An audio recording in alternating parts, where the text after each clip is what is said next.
आपके लिए है कि भगवान से क्या मांगते हो, भगवान को मांग लो, भगवान को प्राप्त कर लोगे तो उसकी सारी वस्तु आपकी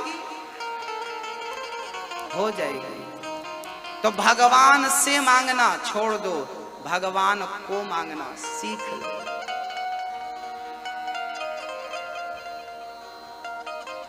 हाँ, हम लोग संसार की वस्तुएं मांगते रहते ना। विदुरानी के घर भगवान गए, दुर्योधन की मेवा त्यागी, साग विदुर घर खाई, सबसे ऊंची प्रेम सगाई। प्रेम से बड़ा कोई संबंध नहीं है भक्तों, इसलिए भगवान प्रेम के वशीभूत होते हैं। प्रेम करिए मेरे कन्हैया से। जब भगवान धराधाम को छोड़कर गए तो भगवान ने विदुर जी को याद किया। विदुर जी ने मैत्रेय जी के पास जाकर, उद्धव जी ने कहा कन्हैया ने आपको याद किया है।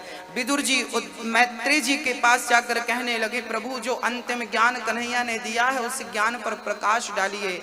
विदुर जी ने हरिद्वार में मैत्रेय जी के चरण पकड़ के कहा, सुखाय कर्माणि करोति लोको न तै सुखं वान्यदुपारवं वा विन्देत भूयस्तत एव दुःखं यदत्र युक्तं भगवान वदेन्न।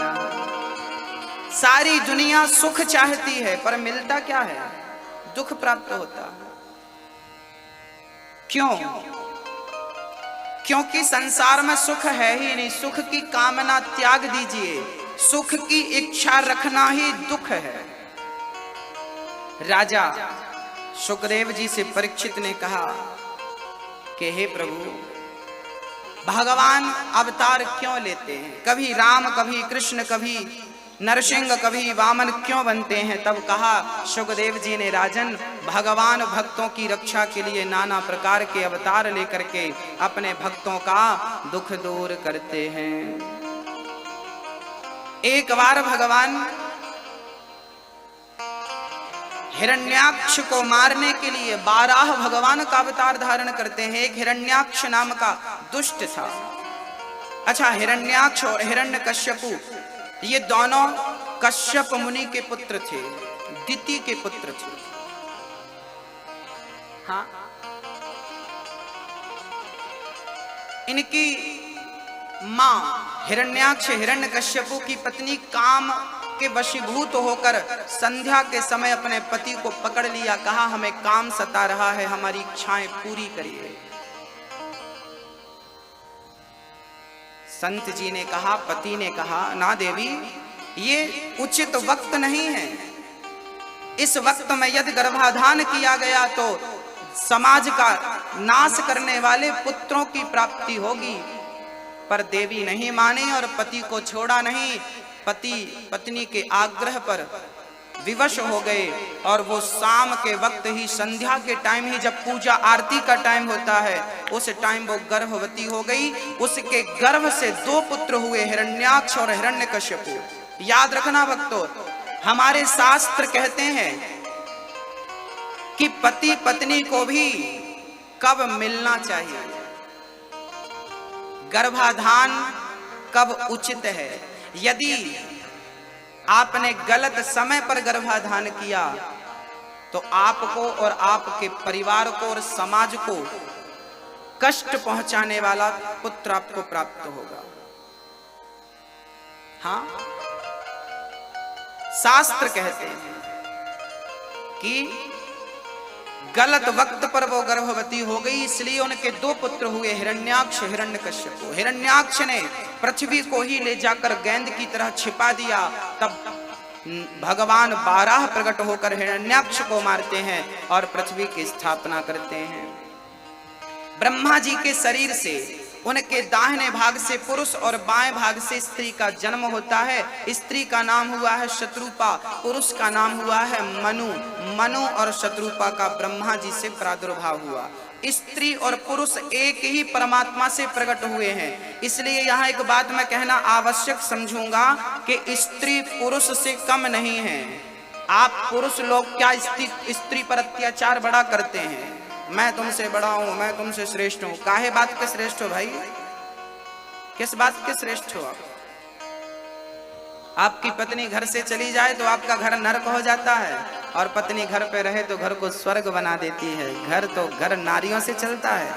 मिट्टी के बने हुए मकान को, मिट्टी से जो बनता है उसे मकान कहते हैं। जब उस मकान में नारी पहुंचती है तो उस मकान का नाम घर हो जाता है, अर्थात नारी को ही घर कहा जाता है। नारी चलता फिरता घर है, नारी है तो घर की शोभा। इसलिए नारी ज्यादा या कम ऐसा नहीं है, ना पुरुष ज्यादा है ना कम है, दोनों बराबर हैं। साइकिल का दो पहिया, दोनों महत्व रखते हैं। मनु शत्रुपा की 5 संतानें हुई, 3 बेटियां 2 बेटे। आकुति, देवहूति, प्रसूति 3 बेटियां, प्रियव्रत, उत्तानपाद 2 बेटे। आकुति का विवाह रुचि प्रजापति से हुआ। देवहूति का, रुचि प्रजापति के घर में यज्ञ भगवान प्रकट हो गए, और देवहूति के घर पे कपिल भगवान प्रकट हो गए। देवहूति का विवाह करदम जी से हुआ। हाँ, किससे हुआ? करदम जी प्रेम पूर्वक भगवान का चिंतन करते थे, जंगल में तप कर रहे थे, कभी उदास नहीं होते थे करदम जी, क्योंकि उन्हें पता था कि भगवान मेरे साथ है। वो लोग कभी उदास नहीं होते जो मानते हैं कि ईश्वर मेरे साथ है। हाँ, वो लोग कभी उदास नहीं होते जो मानते हैं कि भगवान मेरे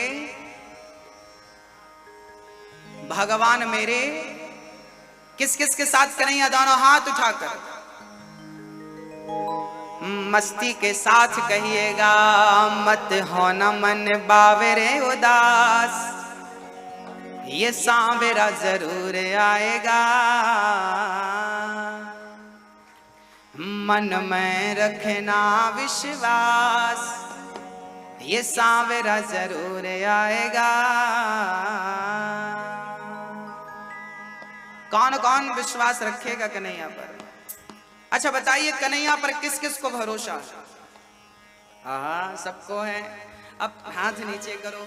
अब ये बताओ, आप में से चिंता, टेंशन किस किस को है? जिनको चिंता टेंशन हो हाथ उठाओ। आज मैं सबकी चिंताएं मिटा कर जाऊंगा, हाथ उठाकर बस कह दो। जिनको है हाथ उठाएं, निश्चिंत होकर उठाइए। आज आपकी चिंता ना मिटा दी तो आप सजा दीजिएगा मुझे। हाथ उठाकर बस कहना पड़ेगा कि चिंता है, मिटाइए। हाथ उठाओ जिनको चिंता है। अब आप 2 तरह की बातें कर रहे हैं। एक तरफ आप कह रहे हैं कि मुझे कन्हैया पर विश्वास है, दूसरी तरफ आप कह रहे हैं कि मुझे चिंता है। यदि विश्वास है तो चिंता किस बात की है, और चिंता है तो विश्वास कैसा है? आप एक काम करिए मैया जी, अपना मुंह फुलाइए, ऐसे फुलाइए। हंसने का नहीं बोला, मुंह फुलाने का। ऐसे घर पर तो मुंह फुलाई रहती हो, यहाँ फुलाओ। अब ठहाका लगाइए। अब ये दोनों काम एक साथ करके दिखाओ। संभव है आपका मुंह भी फूल जाए और ठहाका भी लग जाए? कि दोनों काम एक समय में हो सकता है? मैया जी, भैया जी, ओ मैया, हो सकता है? नहीं हो। या तो मुंह खोलेगा या तो ठहाका, दोनों काम एक समय में कभी नहीं हो सकता। आप कहते हैं कि मुझे विश्वास है और कहते हैं चिंता है। अरे भाई, जब अपने जीवन की डोर कन्हैया को दे दी है तो चिंता किस बात की? जहां ले जाएगा अच्छे से ले जाएगा, चिंता किस बात की है? चिंता त्याग दीजिए और कन्हैया को अपने जीवन की डोर, जैसे अर्जुन ने अपने रथ की डोर किसे पकड़ा दी? चाहे तो रख लो, चाहे डुबा दो, फूलों में रख चाहे कांट चुभा दो, गाड़ी है तेरे हवाले, तू जाने तेरा काम जाने। मेरी गाड़ी है तेरे हवाले, तू जाने तेरा काम जाने। तू जाने तेरा, सौंप दो अब सौंप दिया इस जीवन का सब भार तुम्हारे हाथों में। सब सौंप दो ना, अपने पास क्यों रखा है? इसलिए चिंता है क्योंकि सब अपने पास रखा है। आपके 1 लाख रुपए यदि आपके घर पे है ना तो चिंता होगी, पर 1 लाख रुपए बैंक में जमा कर दो, चिंता नहीं। तो सारा भार कन्हैया के चरणों में रख दो। हाँ, मत होना मन बावरे उदास, ये सांवरा जरूर आएगा। मन में रखना विश्वास, ये सांवरा जरूर आएगा। कब आएगा कन्हैया? जब आपके अंदर क्या होगा? विश्वास होगा। विश्वास बढ़ाइए, चिंता उसी दिन मिट जाएगी जिस दिन विश्वास बढ़ जाएगा। चिंता इसलिए बढ़ती है क्योंकि आपका विश्वास नहीं बढ़ता। भक्तों दोनों हाथ उठा के मस्ती के साथ है मेरी माँ मुझे नहीं पता, पर इस विश्वास से उसे पुकारता हूँ कि वो आएगा जरूर, मुझे निराश नहीं करेगा। और जब जब मैंने बुलाया ना भक्तों, मैं अपनी बात बताता हूँ, मेरा कन्हैया मेरे सामने ही था, आज भी है। अभी मैं बोल रहा हूं ना तो वो मुझे देख रहे होंगे, आपको देख रहे होंगे। भगवान कहाँ है भक्तों? बताइए बताइए, भगवान कहाँ रहते हैं? बस एक प्रश्न का उत्तर दे दीजिए, छोटा सा प्रश्न है। एक प्रश्न का उत्तर दीजिए, भगवान कहाँ रहते हैं? कहाँ? यहां रहते हैं दिल में। आप कह रहे हैं दिल में। यदि भगवान दिल में रहते हैं तो चलो मैं एक्सरा करा लेता हूं आपका, जो होगा दिल में सब आ जाएगा एक्सरे में। आएंगे? एक्सरा कराऊंगा। हाँ, मेरी माँ आज बहुत ध्यान से सुनना चाहिए आपको।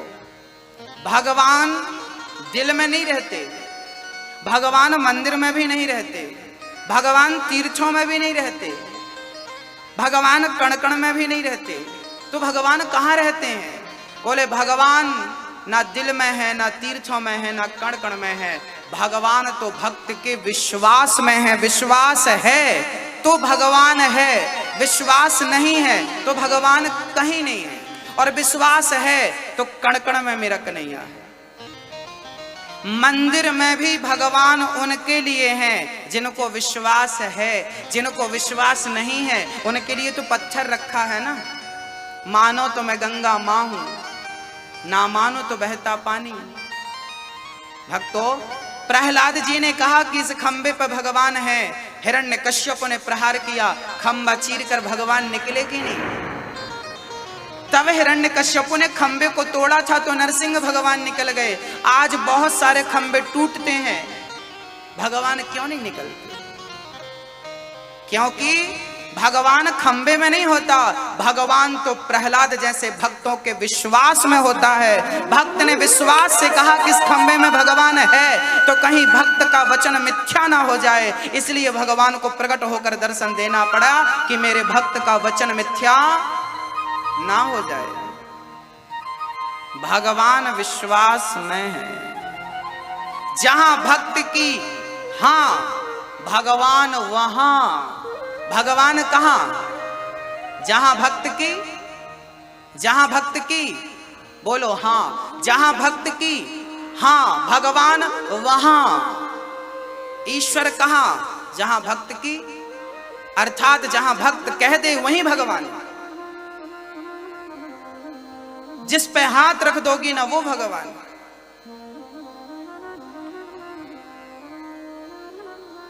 महाराष्ट्र में एक संत हुए हैं नामदेव जी।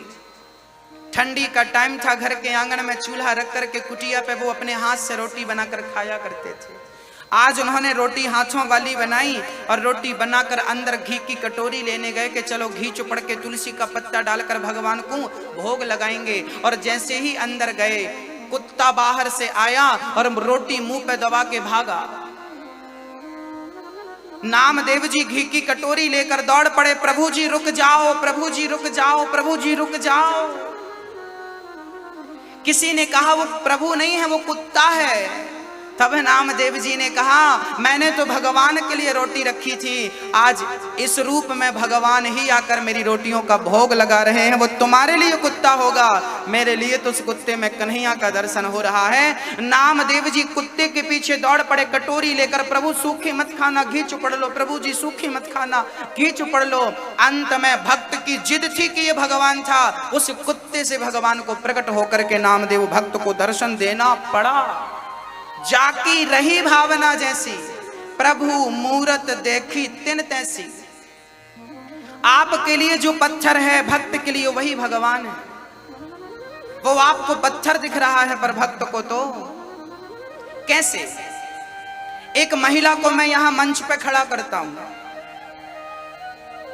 एक महिला को मैं मंच पे खड़ा करता हूं और दो लोगों को खड़ा करता हूं, और एक होगा उस स्त्री का पुत्र और एक होगा उसका बेटा, उसका पति।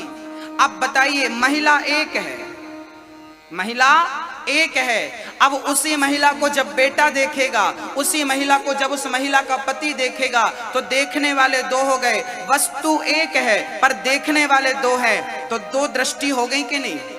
किसी के लिए वो पत्नी नजर आ रही है और किसी के लिए वो मां नजर आ रही है। बस भक्तों, पत्थर किसी के लिए होगा और भक्त के लिए तो भगवान है। भक्त के लिए भगवान। किसी पुरुष की वो स्त्री है तो किसी बच्चे की वो कोई पत्नी के रूप में देखता है, कोई मां के रूप में देखता। आप एक ही हो ना।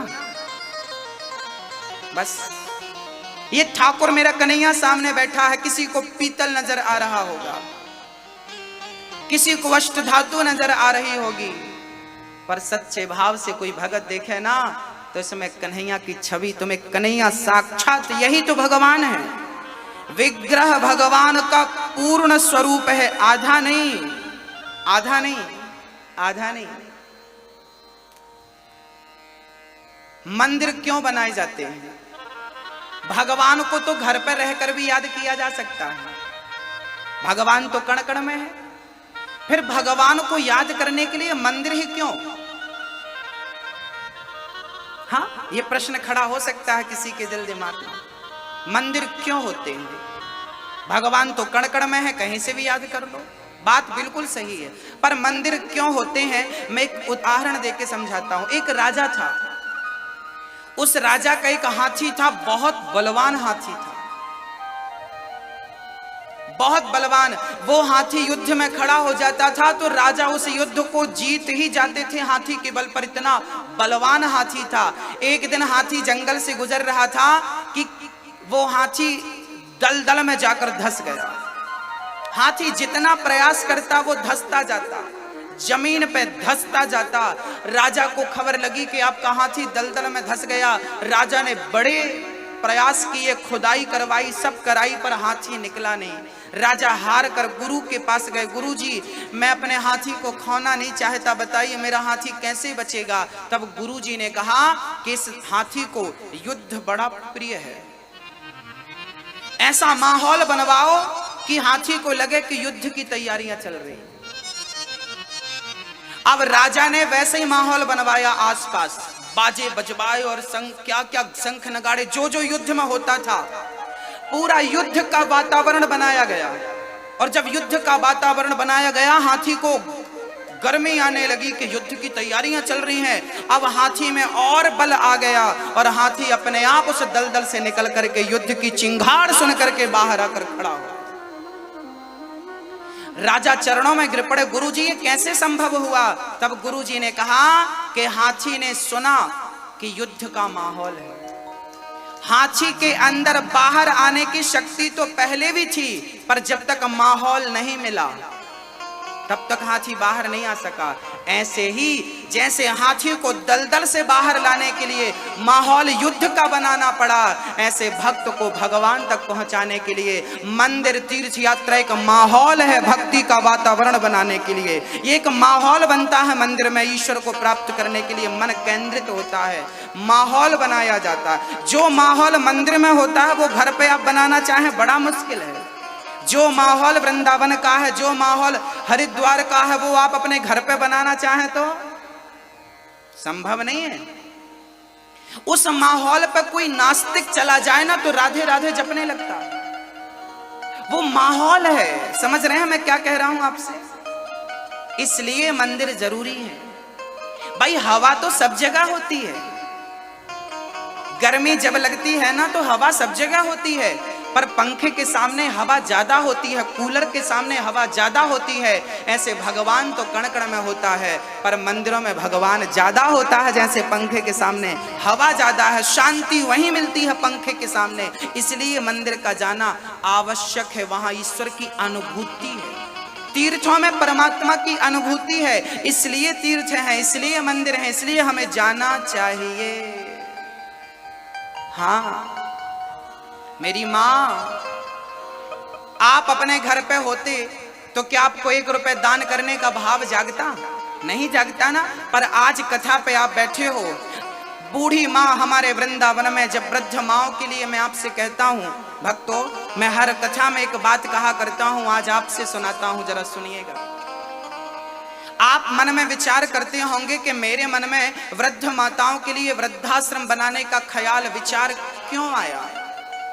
मैं इसके पीछे का कारण आपको बतलाता हूं।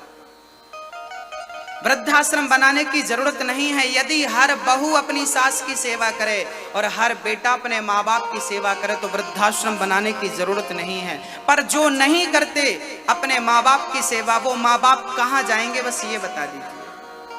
किसकी चौखट पे जाकर वो दरवाजा खटखटाएंगे, किसके सामने जाकर वो आंसू बहाएंगे, कौन है उनका रखवाला।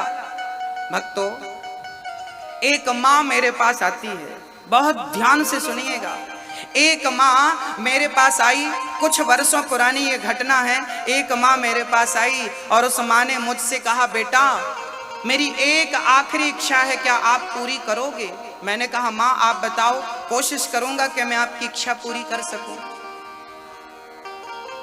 हाँ, उस माँ ने कहा कि मेरी आखिरी इच्छा है कि जब मैं मरूं तो मेरी चिता में आग आप लगाना। उस माँ ने मुझसे कहा कि जब मैं मरूं तो मेरी चिता को आग आप लगाना। मैंने उस माँ से कहा माँ आपका तो बेटा है, आप मुझसे ये उम्मीद क्यों रखती हैं? आपका बेटा है, वो आपको क्रियाएं जो हैं बेटे की करेगा। उस माँ ने रोते हुए जवाब दिया कि बेटा मेरा बेटा है, बहू है, नाती है, पोता है, सब है, पर मेरा बेटा अभी, मेरा बुढ़ापा है, पाँव में घुटनों में दर्द है, हम दोनों पति पत्नी अकेले बनाकर खाते हैं, ना बेटा देखने आता है ना बहू पूछने आती है कि माँ आपने खा लिया या भूखी हो।